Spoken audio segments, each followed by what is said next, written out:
काय सांगाल? झुकता कल ती दोन्ही ताकद मी पहिल्यापासून म्हणत होतो की खूप मोठी होती आणि खरं प्रमुख विरोधक ते दोघच होते. आतापासून परळीमध्ये राष्ट्रवादी कुठेही आणि कोणाही ह्याला नव्हती, कॉम्पिटिशनला नव्हती. आम्ही स्वतः राष्ट्रवादी सोबत जाऊन आज जे आमचा जे आम्ही बोगस मताला रोकायला आम्ही समर्थ राहिलो आणि परळीकरांनी दिलेला कौल तरी तुम्ही म्हणत असाल महायुतीला दिलाय, तर माझ्या हिशोबानं 8, 9 ते 10 अपक्ष लोक सुद्धा आलेले आहेत आणि ते सुद्धा हे परळीकरांचा कौल आहे, ह्याच्या सुद्धा आमचा विजय आहे हेच मानतो. आणि परळीमध्ये शांतता प्रस्थापित करण्यासाठी जे बोगस मतदान झालं नाही हे सुद्धा आम्ही आमचा मोठा विजय समजतो. आणि आम्ही नंबर 2चा त्यांचं जर कॅल्क्युलेशन केलं दोन्ही पक्षाचं, तर आज आम्ही त्यांचं जर डिवायडेशन केलं तर आज आम्ही सगळ्यात जास्त मताने आहोत. आमचा काँग्रेसनं सुद्धा 10,000 आम्ही ते कॅल्क्युलेशन केलं तर आम्ही प्लस मध्येच आहोत. एवढं परळीकरांना आज दाखवून दिलंय. कारण 35-35 हजाराची लीड लोकसभेला विधानसभेला जी पाहिली ती आज आम्ही त्यांची लीड मोडायला कामयाब झालेलो आहोत. आणि परळीकरांना एक नवीन पायंडा पाडून द्यायची आणि संघर्ष करायचा हे आम्ही आज पहिली शिकवण आहे. आणि पहिल्या ह्याच्यातच आमचा एवढ्या मोठ्या प्रमाणात अपक्ष आणि आमचे 2 उमेदवार आलेले आहेत ह्याच्यात सुद्धा आम्ही मोठा विजय मानू. कारण आम्हाला माहित होतं की एवढी मोठी ताकदीच्या पुढे कुणीच टिकत नव्हतं. त्यांची दहशत, त्यांचा जे झालेला पहिला मत केलेले लोकांचे हे आज सामान्य लोकांना मतदान करता आलं. आणि MIM सारखा सुद्धा पक्षाला इथं स्थान मिळालं आहे, काँग्रेसला मिळालं आहे, राष्ट्रवादीला मिळालं आहे आणि अपक्षाला सुद्धा स्थान मिळालं आहे.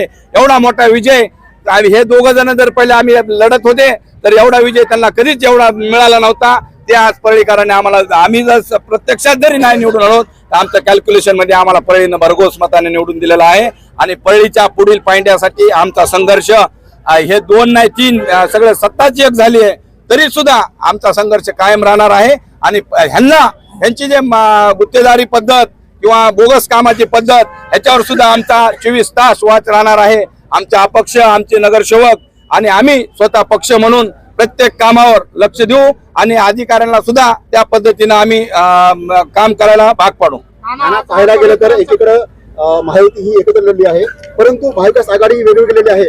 आणि एकंदर मतांची ओघळाबीज केली तर शरद पवार पक्षाचे उमेदवार आणि काँग्रेसचे उमेदवार यांचं डिव्हायडेशन केलं तर काही ठिकाणी त्यांचा विजय झाला दिसतो. कशा ऐका ना, त्यांचा कुठेही विजय डिव्हायडेशन जर केलं तर त्यांचा कुठेही विजय दिसणार नाही. आमचं जर प्लस केलं तर सगळ्या बाजूनं काँग्रेस आणि आम्ही असं म्हणता येईल का की महाविकास आघाडी ही वेगळी लढल्यामुळेच कुठेतरी तुम्हाला काही नगरसेवकांना प्रभाव समजावं लागलं? नाही, मग त्याचा होणारच होतं ना. आणि त्यांनी ते गणित करूनच ते लढतात. आता पोस्टवर ही परळीकरामध्ये काँग्रेस, राष्ट्रवादी काँग्रेस, शरद पवार गट आणि भाजपा हे परस्पर विरोध होते. आम्ही विरोधक नव्हतो आणि आमचा कधीही इथं राष्ट्रवादी शरदचंद्र पवार साहेबांचा कधीही उमेदवार आलेला नव्हता आधी पहिल्या वेळेस. ते त्यांच्या एकीमुळं त्यांनी जे महाराष्ट्रभर कुठे त्यांची बीड जिल्ह्याची युती नाही आहे, त्यांची आघाडी नाही आहे, पण इथं परळीमध्ये त्यांनी केलेले आहे. कारण त्यांना पराभव दिसत होता आणि आम्ही आमचं जर कॅल्क्युलेशन केलं तर आजच्या परळीकरांचं आम्ही खूप खूप धन्यवाद मानतो. आमच्या मागाची ताकद दिली, अपक्षाला दिलं, आम्हाला दिलं, MIM दिलं, प्रत्येक पक्षाला, काँग्रेसला सुद्धा मतदान परळीकरांनी उमेदवार दिलेत.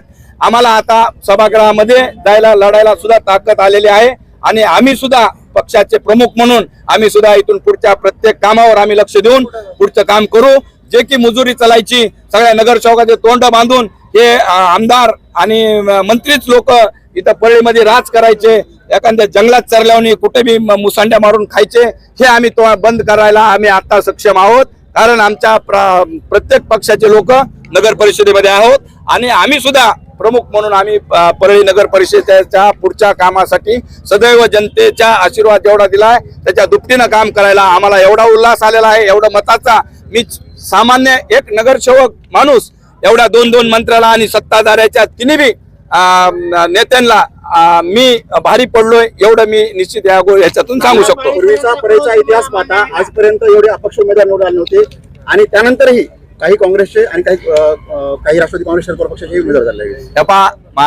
हे जर मी आधी पहिल्यापासून अपक्षाची तयारी केलेली होती आणि त्याच्यातले माझे बहुतांश लोक सुद्धा चांगले उमेदवार काढले होते.